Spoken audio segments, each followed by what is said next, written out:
Bien, quiero presentarles hoy, en mis recuerdos de Cuba, dos anécdotas o dos cosas que sucedieron, pero antes de presentar esto, quiero presentarles una fotografía.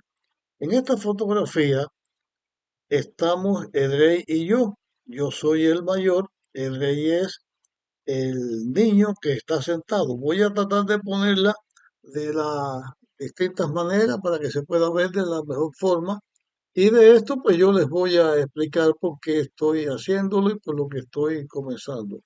Yo no sé en qué momento es que se ve mejor la foto, pero bueno, bien, espero que ya se haya visto bien, así que quito la foto.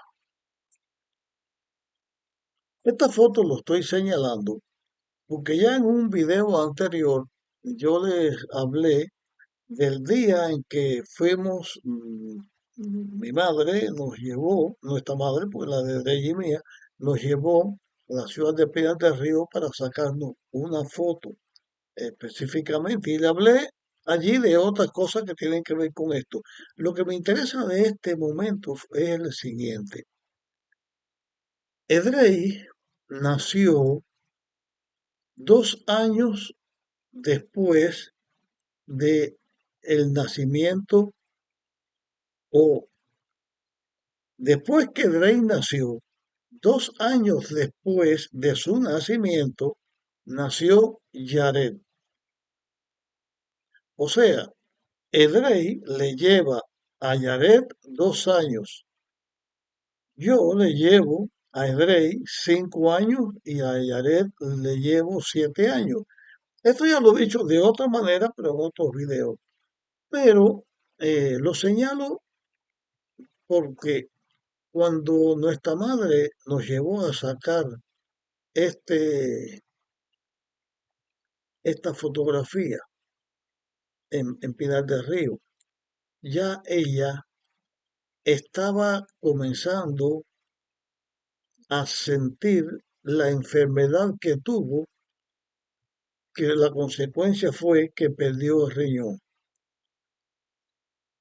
Porque antes de sentir que estaba embarazada, era este tiempo, antes de esto, ella se sentía mal. Y esta es la historia que yo he contado. No la he contado en esta historia, pero ustedes la saben porque la he contado en muchas ocasiones y en distintos lugares que está accesible. Ustedes la conocen. Pero yo no sé en qué pensaba mi madre cuando nos sacó esta fotografía.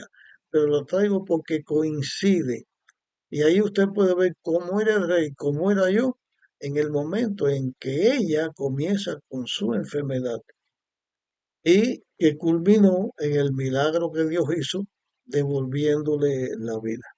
Por eso les enseñé esta foto. Bien, dejamos esto a un lado y vamos a la primera anécdota que quiero compartirle, que tiene que ver precisamente con el rey, tiene que ver con el rey. En la iglesia donde nosotros asistíamos en Cuba, cuando éramos muchachos, era la iglesia de Santa Damiana. La iglesia de Santa Damiana estaba ubicada en un lugar que se llamaba o se llama Santa Damiana. Quedaba como en una parte alta. En lo que es Río Seco, donde nosotros vivíamos, mirando a distancia, quedaba en el llano. Todo era llano, pero quedaba más abajo. Santa Damiana quedaba como en una elevación. Cuando ahí no había ninguna construcción de nada, la geografía del lugar, la topografía, lo que se veía era esta parte como si fuera un pequeño cerro o un lugar donde la tierra estaba más alta que la parte de abajo del más llana, donde se hacían las casas. Pero también la parte de Santa Damiana estaban llenas de casas. Esa iglesia Santa Damiana tenía una vista hermosísima. Era uno de los lugares de las iglesias que tenían un entorno más bonito. Por una parte, usted podía ver la cordillera de los órganos, eh, que era hermosísimo mirar. Veía como que quedaba el edificio en un lugar más alto. Usted veía como había como un llano que avanzaba toda la vegetación de ese lugar y al fondo la cordillera de los Órganos. Y eso se podía ver hacia el norte, se podía ver un poco hacia el este. Tenía varios lugares donde se podía mirar. Cuando se situaba a la otra parte, veía toda la llanura de Río Seco con los campos de tabaco que se hacían, lo hermosísimo el tabaco cuando se está sembrando con los distintos colores, las casas de las personas, las casas de tabaco, la tela blanca que parecía campos de nieve cuando llegaba el tiempo de las cosechas. Era muy bonito lo que había allí. Los cultos a que nosotros íbamos eran, vamos a comenzar, domingo por la noche, miércoles por la noche, viernes por la noche y sábado por la mañana. Un día o una noche, fue un domingo, eh, mis padres se preparan para ir a la iglesia y mi hermana mayor, Rode, también fue a la iglesia con ellos. Nos quedamos en la casa los varones que estábamos hasta este momento. El rey era un niño. Bueno, yo tenía en ese tiempo, no sé qué edad tenía yo porque no tengo la fecha exacta, tendría entre 8 y 10 años, quizá 11, no sé si Damaris estaba viva cuando esto sucedió, pero estaban chiquitos. Y ese día el rey quería ir a la iglesia, pero mis padres le dijeron que no podía ir por la razón que fuera. El caso es que él se quedó con la idea de ir a la iglesia y yo como mayor me quedé en la casa para que ellos se acostaran a dormir y mis padres y Rodes fueron para la iglesia. Yo estuve con ellos hasta llegar la hora de ir a dormir y me percaté bien de que todos fueran a dormir donde ellos dormían. Después que todos estaban ya dormidos, entonces yo también me acosté a dormir. Y bueno, pasó todo el tiempo así, pero antes que mis padres llegaran de la iglesia, que llegaban más tarde, yo no sé si alrededor de las 10 de la noche o una hora así más o menos, ellos llegaban más tarde porque cuando salían del culto iban a la casa de Sergio Cruz y su familia, que quedaban en una loma que había donde se iniciaba bajando la loma, el llano para ir para Río Seco. Y mis padres se quedaban allí hablando eh, un rato. Ese camino que iba de mi casa a la iglesia tendría, yo no sé exactamente si eran 2 kilómetros o algo por el estilo, era distante, pero había una parte del camino que la gente no transitaba por él, porque era muy peligroso por la noche, no había iluminación, no había electricidad como en una calle que usted ve las cosas. Ese camino, el pedazo de camino ese, que iba de la casa de Cheo Peláez hacia, hacia donde estaba la casa, Sergio Cruz, hacia donde estaba la casa, había un camino que seguía recto y había un camino que doblaba a la izquierda, donde habían otros caseríos, pero cuando ya uno pasaba el área del camino que doblaba a la izquierda, ese pedazo de camino, ahí la mayor parte del tiempo no se atendía. Estaba lleno de zanjas. Usted iba caminando y tenía que ir caminando por un bordecito de tierra, porque al lado, si se resbalaba, usted podía caerse bien profundo, huecos más, más, más altos que digamos, un hombre que fuera más o menos alto, de la cintura para abajo estaba el hueco, y eso estaba lleno. yo no puedo decir precipicios grandes, pero sí llenos de grandes huecos, de grandes hoyos, donde uno tenía que ir caminando por ese bordecito que había, por ese filito, para no caerse, porque esos huecos estaban a la derecha o a la izquierda. Por esa razón, había que conocer bien el terreno para pasar de noche por allí, porque era muy profundo los huecos y podía haber un accidente. La otra razón es porque la gente supersticiosa decían que ahí salían fantasmas.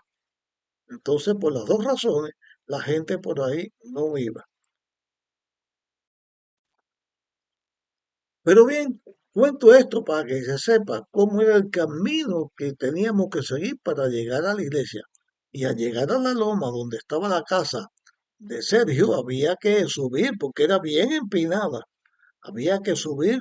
Ya no había tanto precipicio, pero sí era bien grande.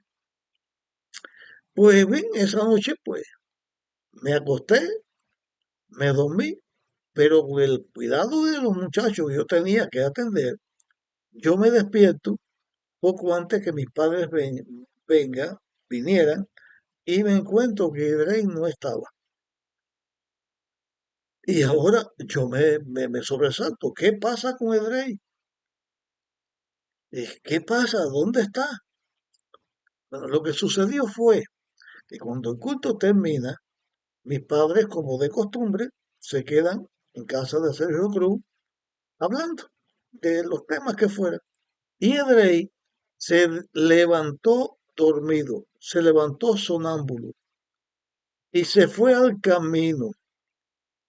Era domingo por la noche, día de cine, día donde la gente el parque que había allí estaba lleno de luces, lleno de personas. Era el día, los domingos por la noche, era el día que más la gente iba ahí porque era día de cine y venían los gente de lugares. Yo no sé cuando Drey pasó por allí, si el cine estaba andando, si se había terminado. No, el caso es que Drey pasa dormido, sonámbulo, por ese camino, por ese parque, esos casi 2 kilómetros, se interna en el camino para la iglesia y comienza por ese camino peligroso a caminar dormido.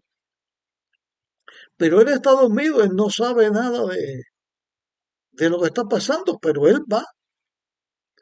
Cuando uno venía subiendo la loma del camino para llegar a casa de Sergio Cruz, en el borde entre la casa de Sergio Cruz y la vega de tabaco que había, que era del Hoyo Quintín o de Casiano, el hermano del Hoyo Quintín, habían unos arbustos allí que estaban altos y servían también como límites de un lugar a lo otro, y el rey fue por el lugar de esos arbustos. Mis padres salieron y estaban en el portal de casa de Sergio, hablando, despidiéndose para venir de regreso, y de pronto sienten un ruido entre los arbustos, porque por alguna razón, la luz de un carro que pasó o alguna cosa, Edrey se despierta ahí en ese momento. Y ahí es que él se ve que está en un lugar que no es su casa, que está en un lugar difícil, pero mis padres lo encuentran ahí. Bueno, y Edrey no tuvo ni que asustarse porque pero comparto la experiencia porque fue difícil para uno lo que pasó, pero cómo es que ese muchacho dormido pasó por todos esos lugares. Y también el cuidado de Dios, cómo Dios lo cuidó para que él no tuviera un accidente, no se hubiera partido un hueso, no tuviera... Y también que se viene a despertar en el momento que ya mis padres están cerquitas, porque ese lugar estaba pegadito a la casa, y él tuvo el socorro que necesitaba en un momento dado. Una aventura de un dormido, algo curioso, pero también algo para agradecer a Dios. Bueno, pues esa experiencia de Drey nos duró mucho tiempo hablando de ella y quise compartirla con ustedes. Desde luego, yo no sé si Drey en este momento no tendría 5 años todavía. no, él no tenía 5 años todavía cuando eso pasó, o sí lo tenía, no sé, pero era bien jovencito. Bien, esa es una anécdota que quería compartir con ustedes. Y ahora quiero compartir otra. Esta otra que quiero compartir, ya el gobierno de Fidel Castro estaba en el poder. Ya yo tendría en esto 17, 18 años, casi por ahí. Era el tiempo en que yo, bueno, ya decía que hacía ejercicio, que hacía pesas. Un día que fuimos a la iglesia, también Juanito González y Dora, su esposa, vivían en la parte detrás de la iglesia donde había un apartamento para que viviera una familia. Y ellos vivían allí. Éramos muy amigos y por el día, Dixon o yo llegábamos temprano a la iglesia y de mi familia llegábamos temprano, visitábamos a Juanito y a Dora y estábamos hablando. Dixon trataba de aprender a tocar guitarra y yo también, porque Juanito tocaba la guitarra, pero nosotros nunca, ni Dixon ni yo, nunca aprendimos, nunca pudimos tocarla. Pero también después del culto, a veces nos quedábamos allá. Charles Benton estaba en sus inicios en la iglesia y ese día el culto terminó, por lo que yo determino que ese, esto que quiero compartir, fue un miércoles por la noche o fue un domingo por la noche. No estoy seguro cuál de los dos días fue. No fue viernes por la noche, porque si no, no hubiéramos hablado de eso.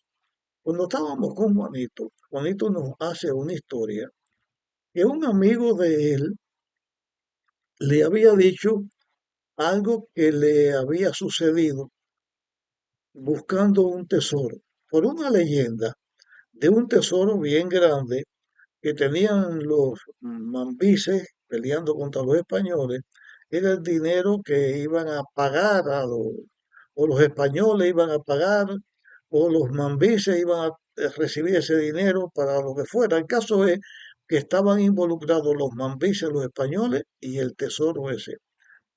Ese tesoro lo enterraron en la orilla del río perdón, en el río San Sebastián, en un área que pertenecía, que el río hacía límite con la casa o la vega de tabaco de Glorio Peña y de otra persona que estaba al otro lado, que yo no me recuerdo ahora cómo se llamaba.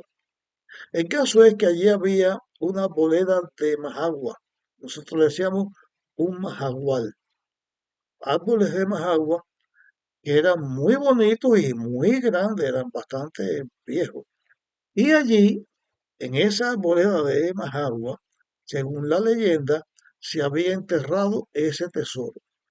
Un hombre de alguna manera supo, este amigo de Juanito, de alguna manera supo de ese entierro. Y le cuenta a Juanito que fue una noche a escarbar allí. De noche se va para que nadie le tome porque está lejos. Está a más de 200 metros la casa de Glorio del río, más lejos todavía. Está lejos. Entonces se puede escapar por la noche sin que nadie venga a interrumpir porque es un lugar completamente despoblado. Allí es el río y Las Vegas. Pues el hombre le dice a Juanito que él abre su hueco y como cuando el hueco estaba abierto, donde la altura del hueco que ya él había abierto estaba que él daba con el cuello, era lo que quedaba del hueco para arriba. O sea, el hueco era de hombros abajo. Y dice que a esa profundidad encontró un machete viejo y que ese machete viejo tenía la parte de la empuñadura y la parte del hierro del machete o pedazo de machete, no recuerdo bien ahora, apuntaba hacia un lugar y que entonces se veía que la tierra donde la punta del machete apuntaba se había movido, se había escapado en algún momento y él empezó a escarbar siguiendo la punta, la indicación de la punta del machete y escarbó y un poco más allá, donde estaba la punta, encontró el lugar donde estaba enterrado el tesoro. Y que cuando él agarra el tesoro, de pronto nota que parado, ya más profundo el hueco, ¿no? Que parado en en el, en la entrada del hueco que él había abierto, había una persona. Y que esa persona le dijo, ponga eso donde lo encontró, déjelo todo como lo encontró, vaya, tape ese hueco y váyase. Pues el hombre hizo así, dejó todo el entierro y se fue. Y le cuenta la historia a Juanito. Ya le conté en un momento anteriores que a mí me gustaba buscar tesoros y buscar estas cosas. Y entonces, hablando Juanito, papá, Charles y yo, nos embullamos para ir una noche a escapar ese lugar a ver si nos encontrábamos el tesoro. La idea que tenía Juanito si encontraba el tesoro era coger la parte que le tocara para ir a estudiar al seminario de Cuba, al Colegio de las Antillas en Santa Clara. Charles pensó en lo mismo y yo pensé que también podría usarlo en la misma causa. Y papá, bueno, lo que él quisiera hacer. Así que quedamos para ir un lunes por la noche. Cuando yo viniera de los estudios que hacía en Pinar del Río, en vez de bajarme en la parada de la Nilda, me iba a una parada que estaba más adelante que se llamaba la parada de Honorio, donde había un camino que tenía, era como una guardarraya donde tenía sembradas palmas a un lugar a la derecha y a la izquierda del camino. Uno iba escoltado por eso y después por ahí seguía el camino que había o por dentro de los campos de tabaco que había para ir al Majagual, al lugar del arroyo donde había pasado o donde estaba la leyenda de ese tesoro. Pues entonces quedamos en que a las 12 de la noche, más o menos, que yo llegaba allí, eh, Charles, Juanito y papá debían estar esperándome y yo me encontraba con ellos. Juanito sabía el lugar exacto donde esto había pasado, porque él se encargó de conseguirlo, y entonces ellos traerían los implementos necesarios para abrir los huecos. Yo, esa noche, ese lunes por la noche, cuando llegué a la Nilda, no me bajé, y los que ya nos conocíamos decían, oye, se te fue la parada. Y dije, no, no, yo voy, tengo otra cosa que resolver más adelante. Entonces me bajé y fui para allá.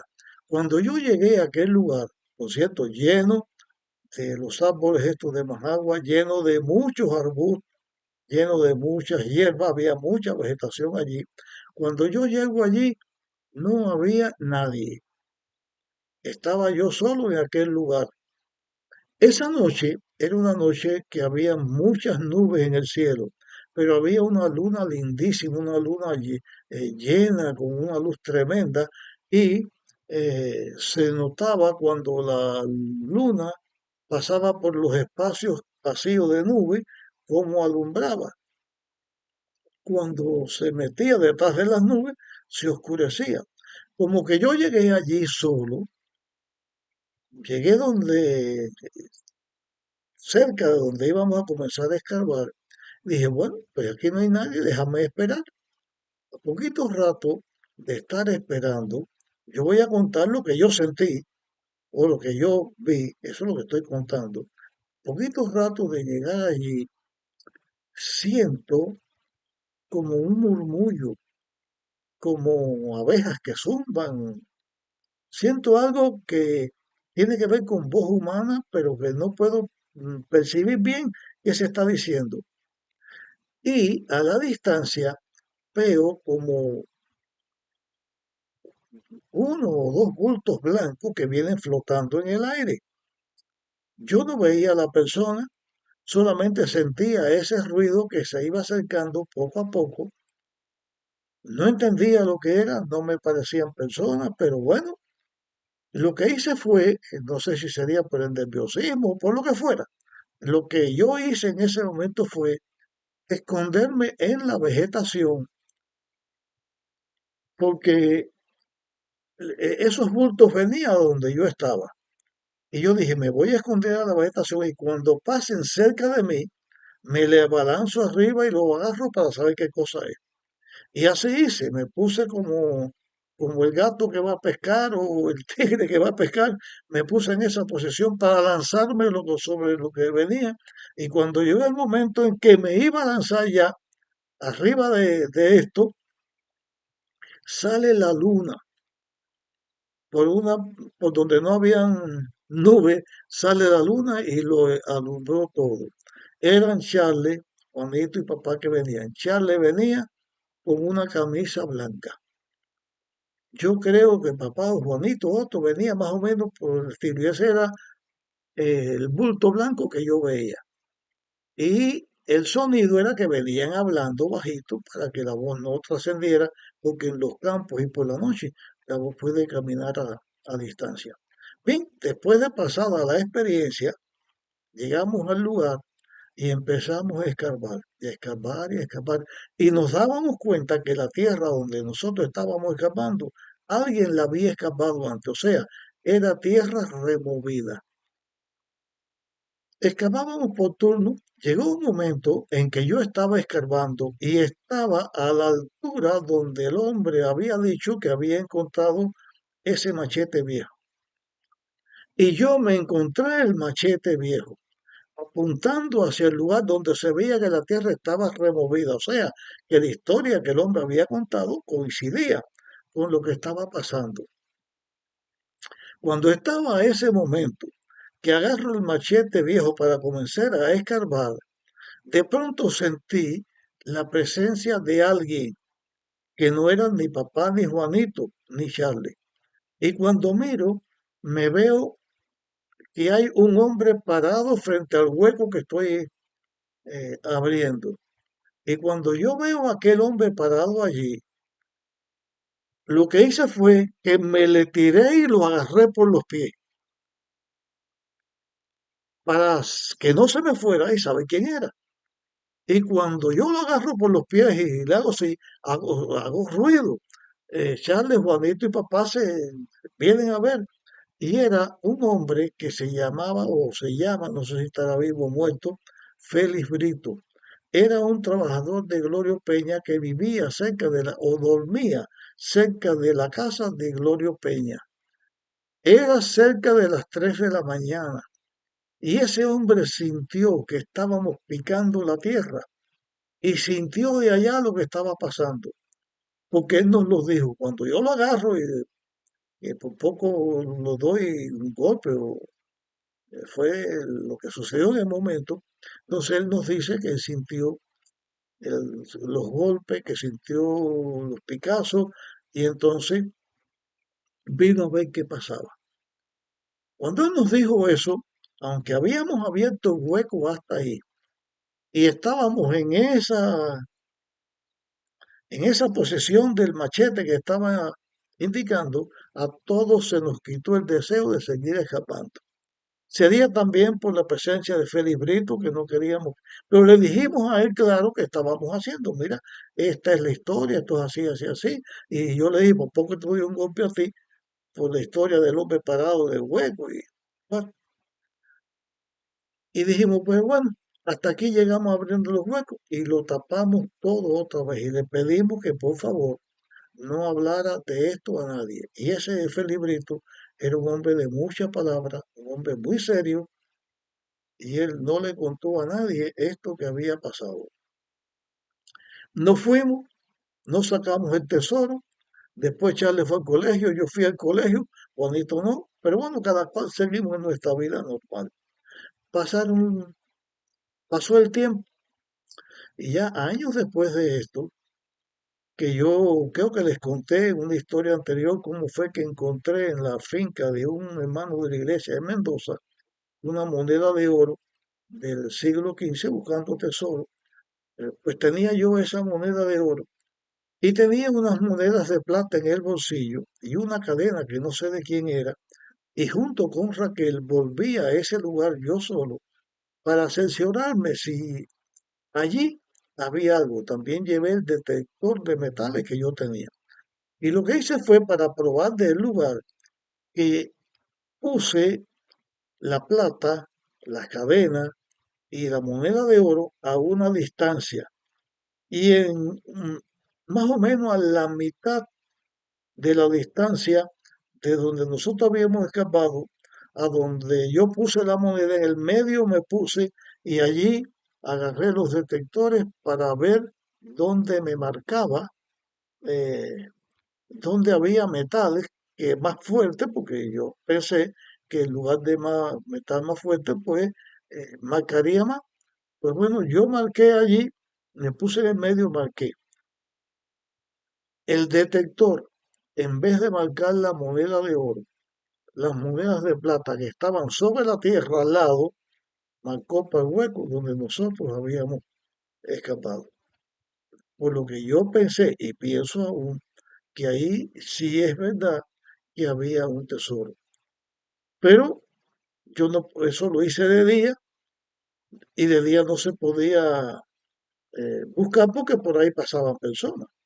Me fui a estudiar a Santa Clara, lo que fuera, y un día volví por allí para ver cómo estaba ahí. Nunca hasta este momento que yo sepa, no sé después porque yo me fui de Río Seco, qué pasó, pero hasta donde yo sepa, ahí nunca nadie más excavó ni buscó ninguna cosa.